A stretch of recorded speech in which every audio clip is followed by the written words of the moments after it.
excited.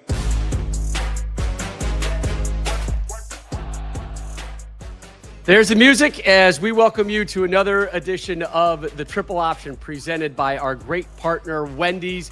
Try Wendy's new Saucy Nugs today. So whether you're joining us for this live stream, if you're watching later, A, thank you. B, please rate and subscribe at Apple Podcasts, Spotify, wherever you get your podcast, as well as across social media. You can find us at 3X Option Show. New episodes coming your way every Wednesday. We are here to talk nothing but college football right now. Rob Stone, Mark Ingram, and Urban Meyer here with you as we get ready. Stone. Yes? Am I going too fast? I'm too excited. No. What's the matter? Where's Coach? I know. I don't even. I was doing a new background every secret, episode. Like secret location. The secret How many life of backgrounds? Urban Meyer, man. College football playoff. Yeah, how many backgrounds did Coach Meyer have? More backgrounds than Texas Tech has tortillas. By the way, I thought I was the background king, and Urban has usurped that title from me. Who knows where Coach will be next week? You know what? Who knows where Coach will be later on here on this week's edition of the Triple Option. Stand by for that one. You can find us on social media at 3X Option Show. We're three dudes who love each other and care intimately about college football. New episodes, as we mentioned, coming your way Wednesday. Rob, Mark, Urban, we're here with you. We're getting you ready for week number 12. But to really talk about week number 12, you have to talk about the college football playoff rankings. The second edition of the college football playoff rankings just came out. We're going to hit it in just a moment. Want to remind you how the playoffs play out this year. Again, 12 teams make the playoffs. 5 highest ranked conference champions. Remember that because that's going to be impactful. Get the automatic bids. The 5 highest ranked conference champs. Those remaining 7 spots, they get parceled on out to the next highest 7 ranked teams. 4 highest ranked conference champions, they get that really important first round bye. The 5, 6, 7, 8 seed teams, they get a home game on their campus. Guys, are we ready to get to it here? Because yes, sir. There was some moving and there was some shaking. So we're going to put it up here for you. Craziness at the bottom. All right, so the next 3 out, Boise State, they got in at number 13, down a spot this week, but they're in as the 12 seed. So you're going to see them in the bracket, but right now they are not one of the quote-unquote 12 best teams. Same for you, SMU. How did they go down? How did that happen? Down. You know who also went down? SMU went down a spot to number 14. Texas A&M at number 15, down a spot. Because Ole Miss jumps them, I think. Ole Miss jumped them in the rankings because of the win. Ole Miss sitting there at number 11. But Ole Miss was on the outside. And now they're on the inside and looking good. But guess who's on the outside, but also on the inside, right? Try to figure that one out, folks. Bulldogs. Georgia. A&M. This is insane, guys. If you go back last week, I have my sheet, Georgia. Last week, they were the number 2 seed in the whole tournament, the number 2 seed, and they had the number 3 ranking. That's last week. Oh, boy, 7 days can change things a lot. Georgia, a ranking of number 12, but they are the first team out because of what Boise State does as winning the Mountain West and moving into the bracket. Georgia, without a doubt, Mark, has to be the talking point of this, the second edition of the college football playoff rankings. I mean, you go from the 3 seed to out. I mean, that just shows you the emphasis on how bad that loss was viewed by the committee. But at the same time, they played number 7 Tennessee here in a couple of days.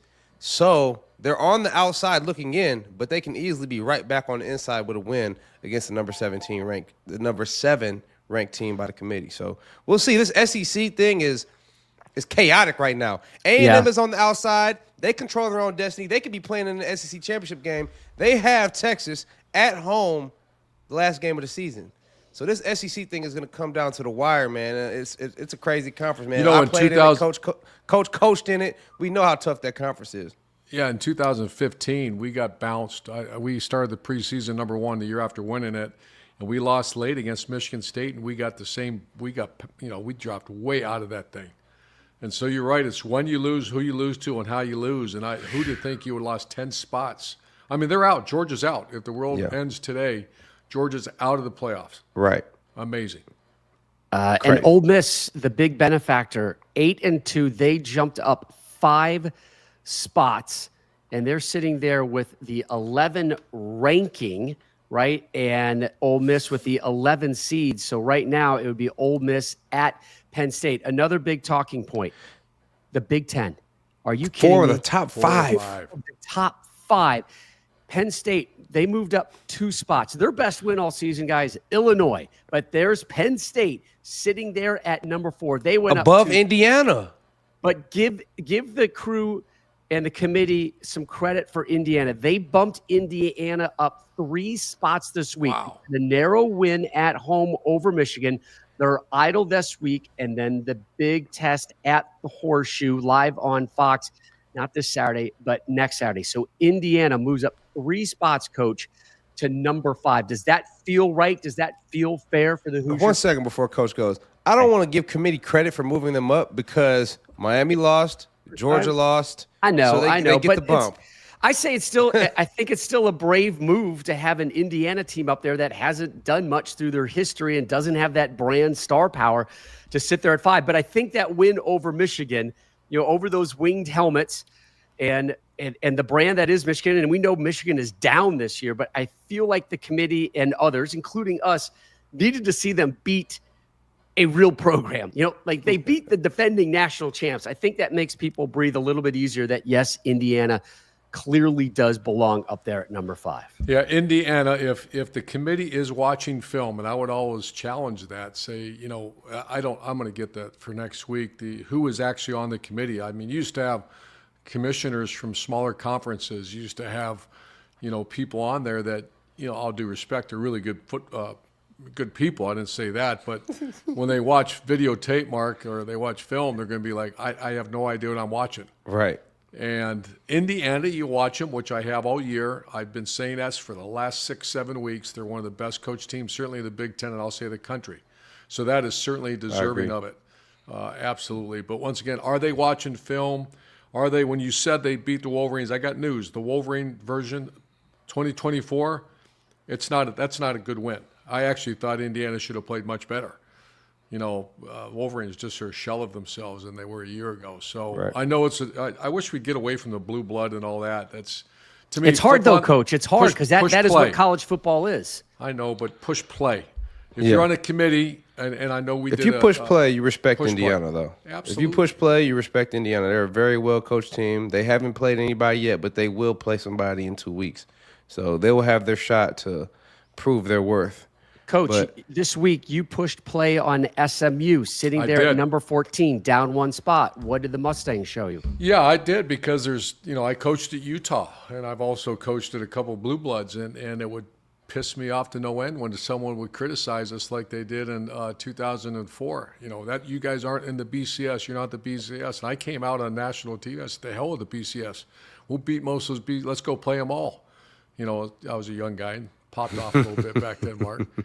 But I just wanted, before I spoke, I wanted to turn them on and say, SMU used to be in a smaller conference. SMU was, you just didn't think much of them.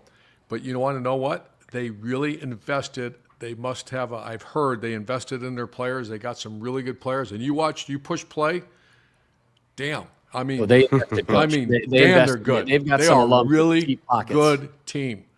I mean, you throw a Wolverine helmet on them, you'd be, okay, I get it. Yeah. So SMU, God bless them, man. They are a really good football team. Another big jumper this week, BYU getting a little more respect. They were at number 9 last week. They go up 3 spots to number 6. And again, they showed some escapability last weekend, getting that win at Utah.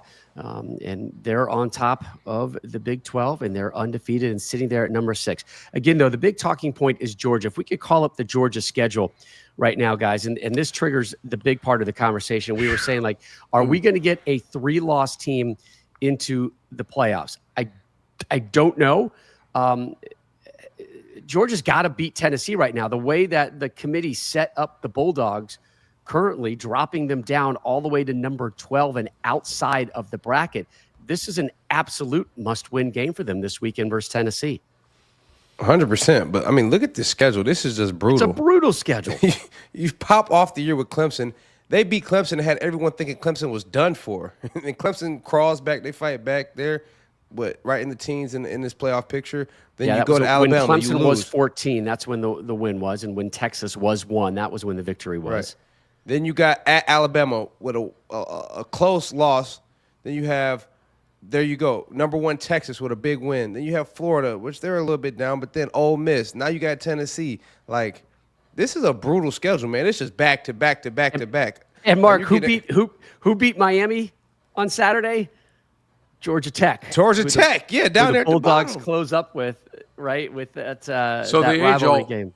The old age-old question, and I love to hit Mark with this, is that okay? See the big G up there on the top left. I see that Go logo. ahead and white that out and put SMU there, Mark, or put B. Let's go SMU. All right, SMU, and take a shot at that schedule. What honestly, what would happen, Mark? That's 13 games. What's that? That's 13 games? 12 games? I don't see him beating Clemson. I don't see him beating Bama. I don't see him beating Texas. I don't see him beating Ole Miss. I don't see him beating Tennessee. That's 5 losses right there. And you could add up another loss or 2 in the schedule. So I'm like, all due respect to SMU, but like when you go and play, the quality of that schedule, that thing is brutal. So, I mean, you have to look at the quality of the schedule. You have to look at the opponents. You have to look at the strength of the schedule. You have to look at the ranked wins. You have to look at the full body of work because you have a few of these teams. I'm not disrespecting anyone, but you have SMU, you have BYU, you have, Boise. Notre Dame, who lost to Northern Illinois. You know what I mean? But Notre Dame up 2 spots to number 8. Does a 3-loss team get in, like from the SEC, if they were supposed to lose to Tennessee? Georgia, let's see who they lost to. They lost to Bama, who is in the playoff race. They lost to Ole Miss, who is in the playoff race. And they have Tennessee coming up. So do you punish them for 3 losses against a 2-loss ACC team who, that's not the ACC champ? We'll see. You know what I mean? But Mark, it's tough, you are man. so good. You're transitioning me to this next conversation. We ran a Twitter poll earlier today on the Triple Option social media handle. We essentially asked that question right now. 53% What of the people those say? that What the people say, Tony? the people said 53% of We the love the people people. We love said the people. putting in a 3-loss SEC team over a 2-loss ACC championship game loser, which would be Miami or SMU. So they feel like a 3-loss they're giving big value to a 3-loss SEC team. 47% of those chiming in would be putting in a 2-loss ACC championship game loser. The over people. a 3-loss SEC team. Still pretty tight on that poll, but it's more.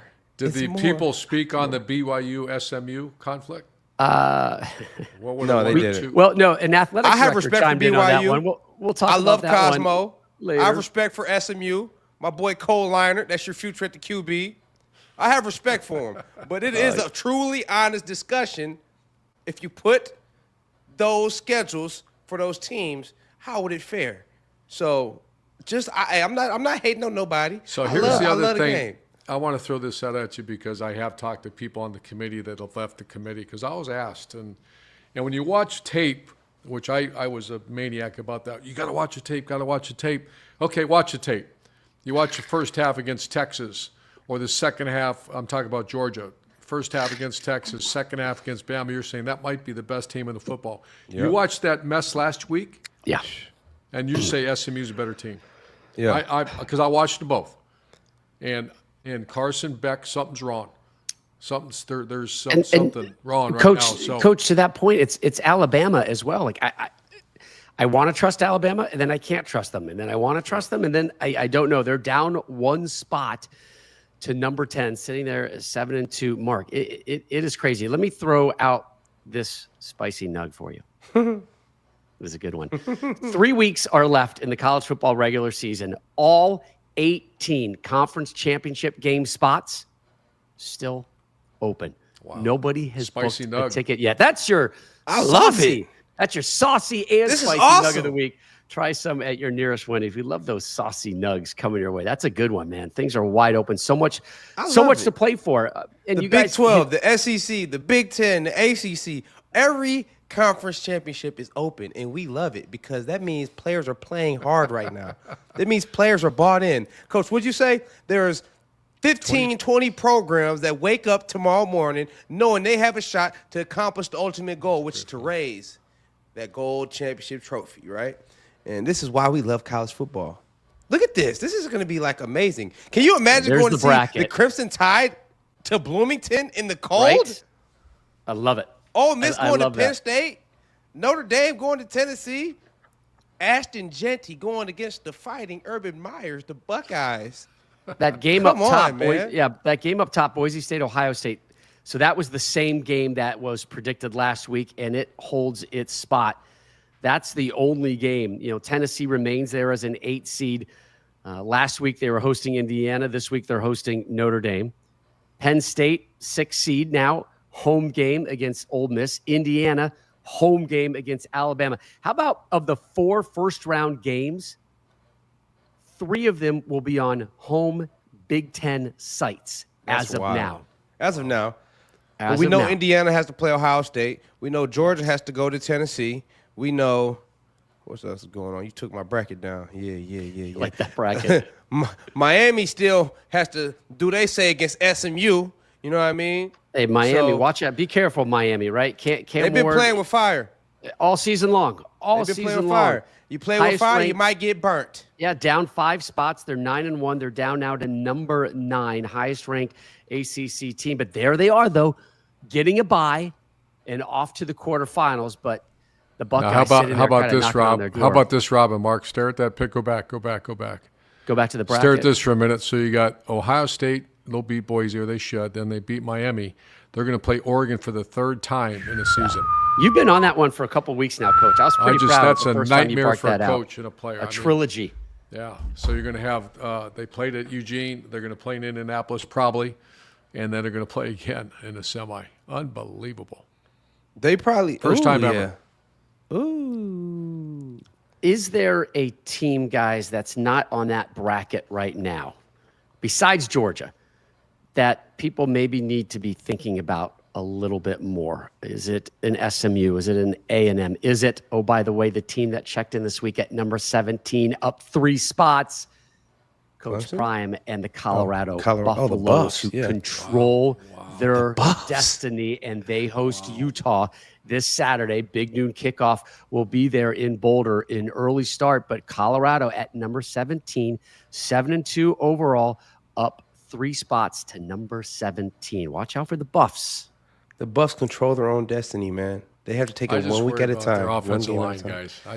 I think if I'm jumping on that SMU train a little bit. I kind of took shots at them a little bit the last couple weeks, but they're a balanced team. They're a really good team, and oh man, we're going to be at Boulder. I love Boulder. I love. You're the jumping fact on the that Matt Leinart and the SMU train, huh? Yeah, just watching them. You know, I wanted, before I popped off, I said I wanted to at least look at this thing, and I was not hoping, but I was a little shocked what I saw.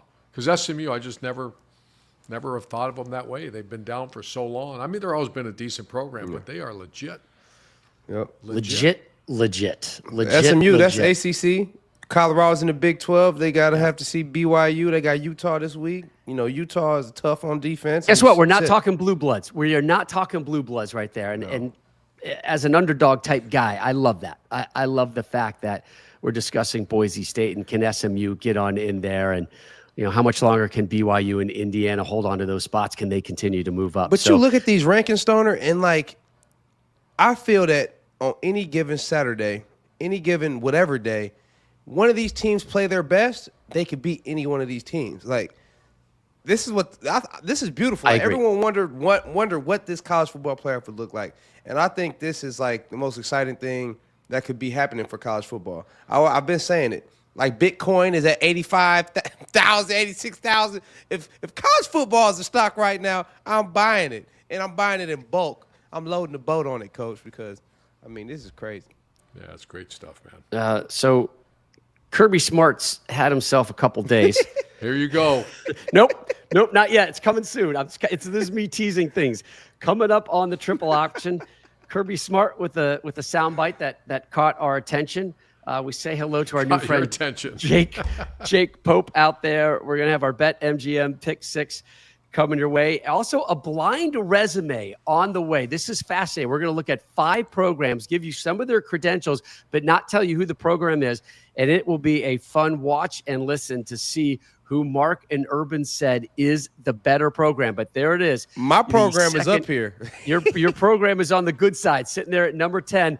The big news this week coming out of the college football playoff rankings, Georgia down all the way to number 12, and they are not in the 12-team college football playoff bracket.